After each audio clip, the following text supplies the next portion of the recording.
Boa noite, seja bem-vindo a mais um episódio do programa Vivências aqui na TV Canal 4 Marília. Muito feliz de você estar aqui com a gente. Pega seu café, pega sua água, pega seu suco e vamos bater um papo?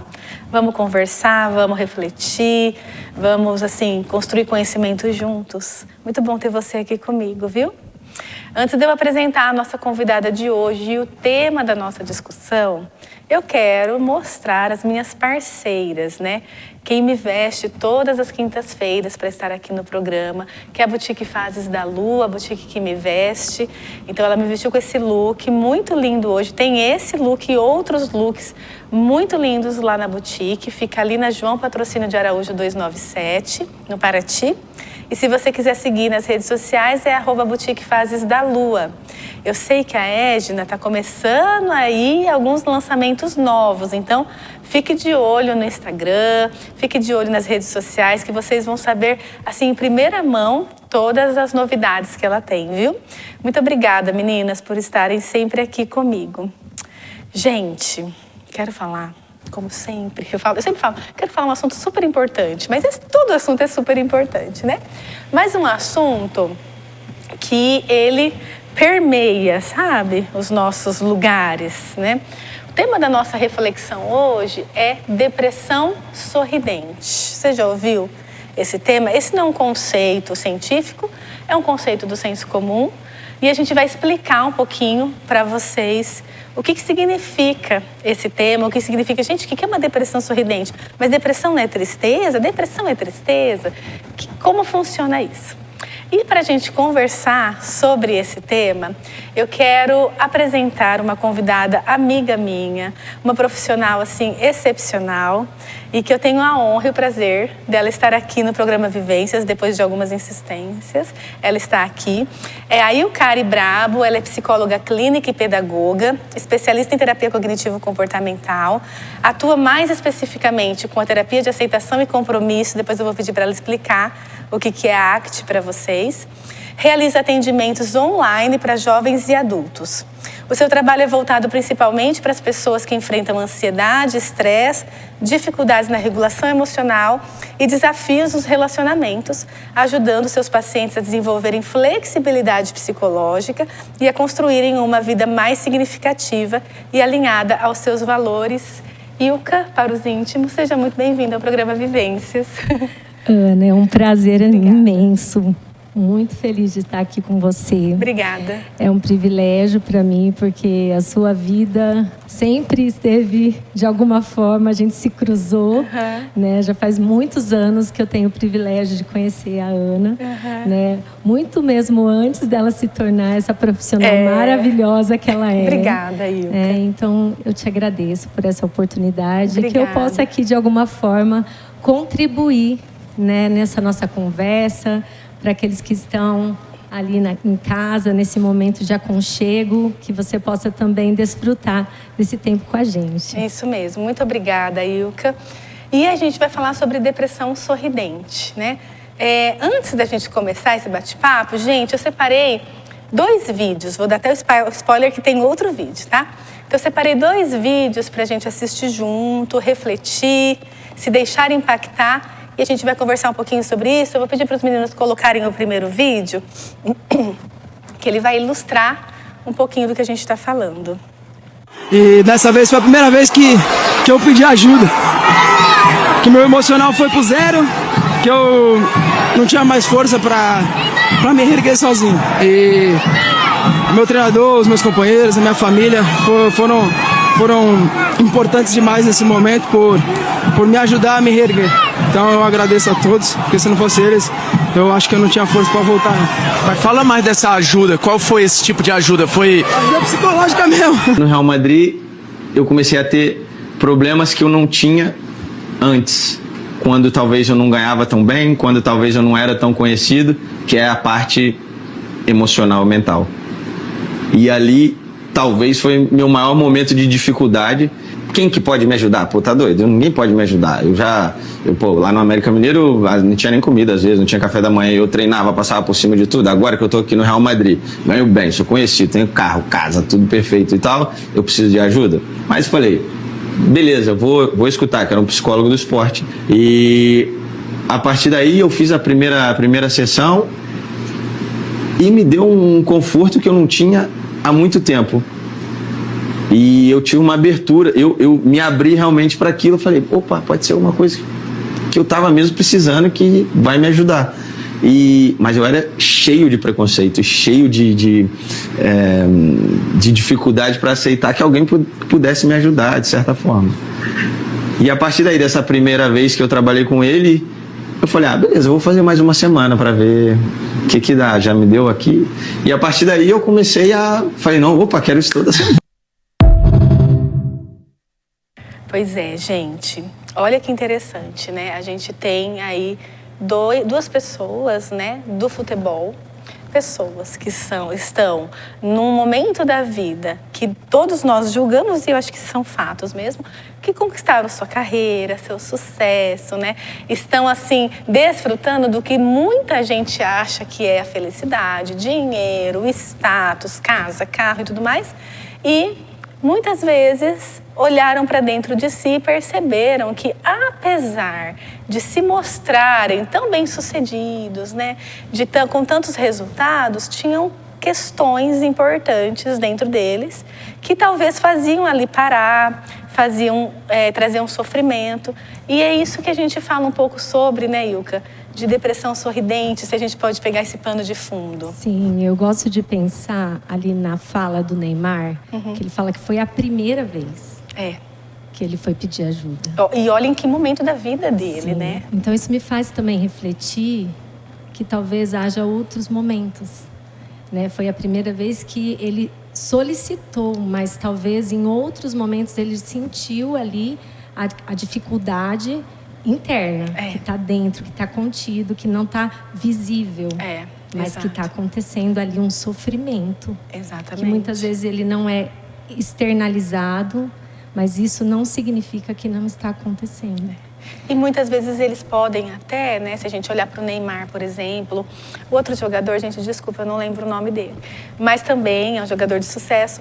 Se a gente olhar para a vida deles, muitas vezes eles se sentem até impedidos, de alguma forma, de expor essa dificuldade. Por isso que a gente fala daquela, aspas, depressão sorridente, porque se coloca uma máscara, né, Ilka? Sim, eu gosto de pensar até como uma metáfora de um palhaço que chora por dentro. Nossa, com certeza. Né? Então, muitas vezes é algo que a aparência, né, não reflete aquilo que está dentro. Né? E talvez a gente pense, então a gente não pode cair num senso comum de pensar, então quem chora está depressivo ou quem sorri, agora elas estão dizendo que está depressivo. Não, não é não é rotular, né? Não é rotular, a gente tem que pensar que vai muito mais além. Né? Tem que existir uma curiosidade, né? E aí eu vou para o segundo jogador, que ele fala dessa abertura, né? Que quando ele deu essa abertura, que ele se abriu para buscar entender, né? E foi nesse momento que ele buscou ajuda, que ele procurou. Então, talvez sejam duas dicas importantes aí, né? De se abrir, de se permitir, de pedir ajuda, né? Então, porque essa depressão que a gente está falando aqui é um termo popular, né? A depressão sorridente, né? Não é um diagnóstico, mas eu penso como um alerta. Que a gente Quanta gente, né? E a gente vê agora no mundo de redes sociais que, assim, tem uma parcela da sociedade que mostra esse sofrimento mais melancólico, até de uma forma, não sei, talvez um pouco sensacionalista em algumas situações, tal. Mas muita gente coloca só a parte, na grande maioria, coloca só a parte boa, né? Passa uma maquiagem, põe os filtros que temos, né? Muitas vezes, socialmente, parece que se tornou feio, né? Poder mostrar o sofrer, né? Parece Talvez que as pessoas linkem com fracasso e fraqueza, né? Acho que a gente pode pensar por esse caminho. Sim. Né? E aí eu penso até na ideia que é uma armadilha, né? A gente achar que a vida ela se restringe a isso, né? A gente precisa entender e com curiosidade entender o que está contido. Hoje a gente tem muito tudo bem, não é assim, Ana? A gente manda uma mensagem, tá tudo bem, tá tudo bem. Mas tem até uma outra questão que silencia. Muitas vezes a gente pergunta, tá tudo bem, e a gente quer ouvir, tá tudo bem. E será que a gente pergunta realmente se a gente quer saber se tá tudo bem? A gente quer saber. Eu já vivi essa experiência que às vezes quando você começa a falar, aí parece que há um desinteresse, porque no fundo a pessoa não queria saber se tá tudo bem. É verdade. Parece que é uma extensão do oi, né? E aí a gente vai vendo uma linguagem que silencia.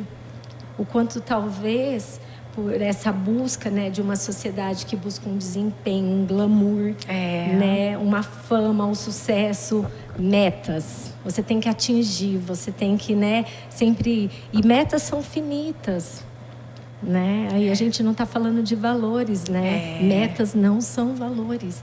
Então, assim, o quanto talvez seja importante a gente pensar por um outro caminho e entender, né?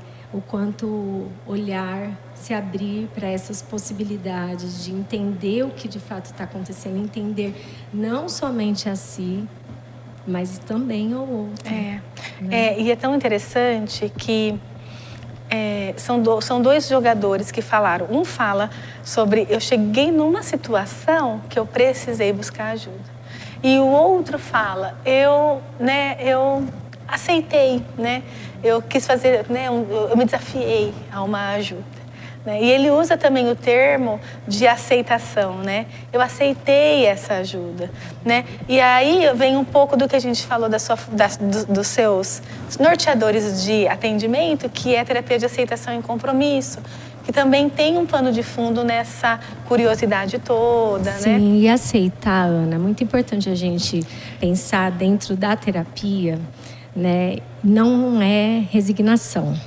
Não é assim, então é isso mesmo. Tadinho de mim, né? Não é essa a ideia, né? Na verdade, é um processo muito mais de abertura, de expansão, de permissão, de eu olhar para aquilo, né? Com curiosidade, de entender, né? Por que aquilo está presente dentro de mim, né? E não somente eu criar, né? Uma esquiva, uma luta interna, porque possivelmente quando eles falam assim, os jogadores, né, eu demorei, né, porque eles foram criando estratégias aí, né? Ainda mais quando eles estão, gente, num cenário que eles precisam de um alto desempenho. Se a gente vai olhar, por exemplo, nas escolinhas de futebol, quantos dos meninos entram na escolinha? Há uma cobrança, né? Nossa, Ilka, quem daqueles ali que consegue ser um Neymar? Então, aí a gente vai vendo o quanto isso já é imposto desde quando a gente é pequenininho. Exato. Né? Onde, para de chorar. Vamos já, não dá nem tempo de sofrer. Tá muito mole, né? Vamos lá. Então, o quanto às vezes isso é uma cobrança social, né? Que a gente precisa entender que muitas vezes não precisa ser dessa forma. É verdade. Né? A gente pode olhar para isso e entender de uma outra perspectiva, né? E todo esse processo, né, que eles viveram, né? Que bom que eles se abriram. E que bom que eles falaram isso, né? Até Eles para poder... expuseram. Porque agora, hoje, a gente está aqui tendo, né, essa oportunidade de comentar sobre isso. De refletir sobre isso. E é para que isso não pare ali, né? Quando eles externalizaram aquilo que estava dentro, né? Então, assim, não é fácil, né? Porque por muito tempo talvez ficou contido, e o quanto eu fico imaginando o nível de sofrimento, né? O quanto a luta, né? As estratégias para manter essa máscara. É verdade. Né? Esse palhaço, né, que a gente usa como uma metáfora, né? Um palhaço que chora por dentro, mas que quando a gente vai lá no circo, ele tá sorrindo. Parece que tá tudo bem, é tão engraçado, é tão legal. É verdade. Né? Mas como tá dentro? Como tá o coração de fato? Né? Até inclusive, meninos, eu vou pedir para vocês colocarem o outro vídeo, que é do Richarlison, que ele é super impactante nesse sentido também. Vamos dar uma olhadinha. Depois da Copa do Mundo e descobrindo coisas aqui dentro de casa de pessoas que conviveu comigo mais de 7 anos, tipo, é loucura, velho. E chegar pro meu pai, onde foi o cara que correu atrás do meu sonho, assim, e falar que, pô, pai, eu quero desistir, é coisa de louco. Tinha acabado de disputar uma Copa do Mundo, pô, no meu auge. Então, eu tava chegando assim, tipo, no meu limite mesmo, sabe? De, sei lá, não vou falar se matar, mas, tipo, eu tava quase isso, né? Numa depressão ali, tipo, sei lá. E tava querendo desistir, velho. Sei lá, tava sofrendo muito ataque depois da Copa. E junto com esse problema pessoal aí dentro de casa, afetou muito. Afetou, tipo, nunca. Logo eu, tipo, parecia que era forte, assim, mentalmente, sabe? Depois da Copa do Mundo, parece que desabou tudo, velho. E eu falo, eu dei uma entrevista recente aí, acho que essa psicóloga aí, querendo ou não, salvou. Me salvou, posso falar, salvou minha vida, porque, sei lá, eu só pensava besteira. No Google mesmo eu só pesquisava besteira, só queria ver besteira de morte, e sei lá, velho.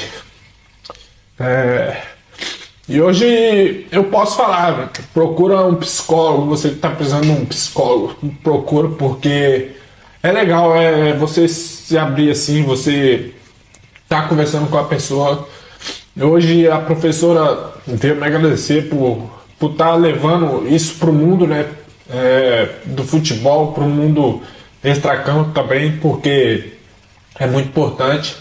E salva, querendo ou não, salva vidas aí. Eu tinha esse preconceito antes, eu falei na entrevista que eu tinha esse preconceito antes. Eu achava que era frescura, né? Frescura, achava que eu tava doido, achava que da minha família mesmo, tem pessoas que acham que quem vai pro psicólogo acha que é louco, acha que é doido, mas eu descobri isso e achei maravilhoso, a melhor descoberta que eu tive assim na minha vida mesmo. Depoimento, né? E assim, é tão impactante, gente. Pra gente que é psicóloga, já é impactante, né? Até quando ele fala, a psicóloga salvou minha vida, ele salvou a vida dele. Quando ele decide olhar verdadeiramente para ele, como ele está de fato. E quando ele decide, e como a Ilka falou, né? Ele se abre para essa possibilidade de vida. Sim. Né? O set terapêutico, esse lugar, é um lugar seguro para poder tirar essa máscara. Né? Que bom que ele entendeu isso, né? E, porém, eu acho que é plenamente dessa forma, né? A gente é só um instrumento ali, mas quem de fato foi o salvador foi ele mesmo. Ele mesmo, né? É o paciente, porque ele tem o poder da escolha, né? Da decisão, está sobre a própria pessoa. Então a gente pode entender que a gente pode sim, né, influenciar de todas as formas, né? A gente precisa influenciar, porém no sentido do programa, poder divulgar sobre esse tema é uma forma de influenciar de maneira as pessoas entenderem, porque o conhecimento ele transforma. Né? Eu sou pedagoga, eu também gosto dessa ideia, né? Abre o nosso entendimento, né? Isso também pode nos fazer, né, pessoas melhores. E essa fala do Richarlison, Eu penso muito quando ele fala assim, eu achava que eu era forte. Olha, é interessante a gente refletir sobre isso, né? Por quê, né? Como assim forte e eu não posso sentir? Não é, Ilka? Essa é a ideia mesmo, né? Eu preciso continuar. E aí o quanto de estratégias, né? De situações eles vão se colocando e as pessoas muitas vezes vão se colocando para sustentar esse lugar. Porque tem todo esse estigma, né? Que é fraqueza, é loucura, é frescura. E aí vai sustentando, mas chega uma hora que se torna insustentável. Porque são duas realidades muito distintas. Não dá para a pessoa tem dificuldade de manter, sim, né? De manter o que está por dentro, a verdade dela, né? Aquele sofrimento, aquele desespero, aquela busca que ele falou por morte na internet, né? Um desespero. E a hora que abre as câmeras, a hora que vai para o campo, a hora... Não precisa ser jogador, a gente está usando o timing da Copa, mas a hora que você vai para o seu trabalho, a hora que você vai atuar na sociedade de alguma forma, você... Tá tudo bem. Digo mais, né? Muitas vezes tem pessoas que vão usar do próprio trabalho como uma estratégia de não tentar sentir, para não pensar. Né? Aí é quando a pessoa se afunda naquilo, se joga... Fica um workaholic, né? Sim. Então a gente precisa entender que também não é uma estratégia funcional, uma estratégia saudável, útil, né? Que vai de fato ajudar essa pessoa, né? Eu acho tão importante a gente estar falando sobre isso e a gente estar trazendo, gente, de uma forma mais normal ou natural, ou assim até empoderando vocês, ou né, reforçando, para que a gente se olhe na nossa verdade, né? O que está acontecendo de verdade com a gente. E quanto mais cedo, né, Ilka, a gente procurar ajuda, porque a gente não precisa ter um problema para ir para o psicólogo, né? O preventivo sempre é melhor. Não é? Então, se a gente começa a entender que a gente precisa ter um tempo ali na nossa semana, para um lugar seguro, um profissional para nos escutar e escutar aquilo que a gente não fala para ninguém, nem para a gente às vezes, isso já, de alguma forma, pode prevenir uma situação do Richarlison, né, de um sofrimento tão agudo, né, Ilka? Sim, eu acho que esse é o lugar, né, seguro, onde talvez você que está aí nos assistindo possa entender, né, que o preventivo ele é muito melhor do que o emergencial. Porque imagina que para chegar num nível de pedir o socorro, o quanto de sofrimento envolvido está ali posto. Então, assim, muitas vezes a gente não precisa esperar o caos acontecer, né, para poder fazer algo. A gente pode, né, antes que tudo isso ocorra, e talvez nem precise acontecer, a gente pode cuidar. A gente pode ter autocompaixão. A gente pode olhar com gentileza para a gente, né, com cuidado e se permitir esse cuidado também, né, Ana? Porque a gente tira a terapia de um lugar pejorativo, né, de um lugar de fraqueza, né, de um lugar de só sofrimento, né? Eu acredito que você tem, inclusive, né? A gente tem pacientes que nos procuram para autoconhecimento, não num sofrimento agudo, né? Mas para ter um lugar ali para construir ideias, para refletir sobre a vida, para poder se olhar de fato, porque são conversas profundas, técnicas, que a gente não tem em outros espaços, né, Ilka? Sim. A ACT vai falar sobre dor limpa e dor suja, né? Então, a dor limpa é aquela dor das nossas vivências, de situações que acontecem, que a gente naturais, assim, né? E que acontece, perdas, né? Conflitos de relacionamento.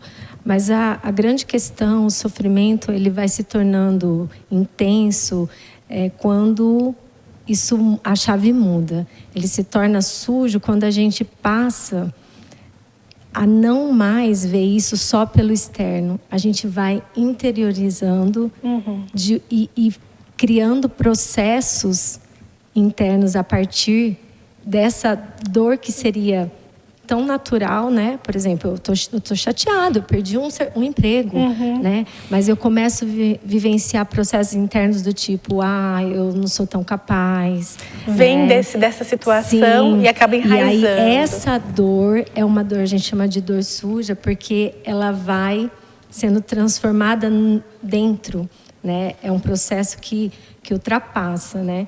Então, assim, o quanto é importante a gente saber lidar, né? Para que a gente não vá transformando coisas, né, que poderiam ser... Lidar de uma forma, a gente vai sabendo lidar, né? Quando a gente tem um novo entendimento, quando a gente aprende, né? Porque todo mundo é capaz, né, de aprender, de entender esses processos, né? Não falei para vocês que ia ser uma conversa maravilhosa? Não é uma delícia? Ilka maravilhosa. Obrigada, Ilka. Eu que agradeço. Por você estar aqui, refletir um pouco com a gente. A gente ficaria aqui horas. Com certeza. Você já, agora, dessensibilizou do programa.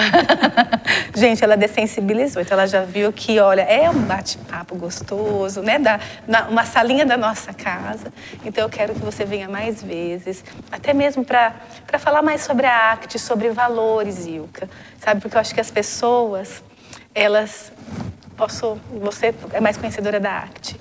Mas eu acho que as pessoas acabam se traindo, né, nas suas escolhas por não saber os seus valores, né, se perdem. Então, em algum momento, gente, eu prometo para vocês que a Ilka volta para falar sobre a importância de conhecer os valores e decidir a partir dos nossos valores. Vai ser um prazer, Ana.